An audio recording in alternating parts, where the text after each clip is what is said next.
Hello guys, ബേക്കറിയിൽ നിന്ന് കിട്ടുന്ന കപ്പ ചിപ്സ് നമുക്ക് വീട്ടിൽ തയ്യാറാക്കി നോക്കിയാലോ.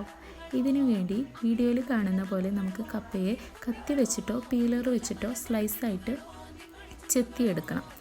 അതിനുശേഷം ഇതിനെ നന്നായി ചൂടായി വന്നിട്ടുള്ള എണ്ണയിലേക്ക് ഇട്ട് കൊടുക്കാം.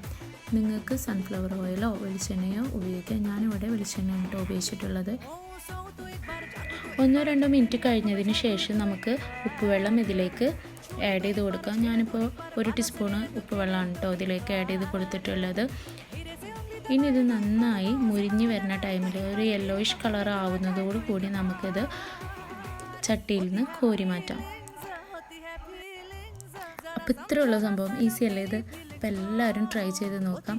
ഇത് ചൂട് കൊടുക്കാൻ കഴിക്കാൻ ഭയങ്കര ടേസ്റ്റാണ്. ഇതിൽ അത്യാവശ്യത്തിന് ഉപ്പുണ്ടാവും.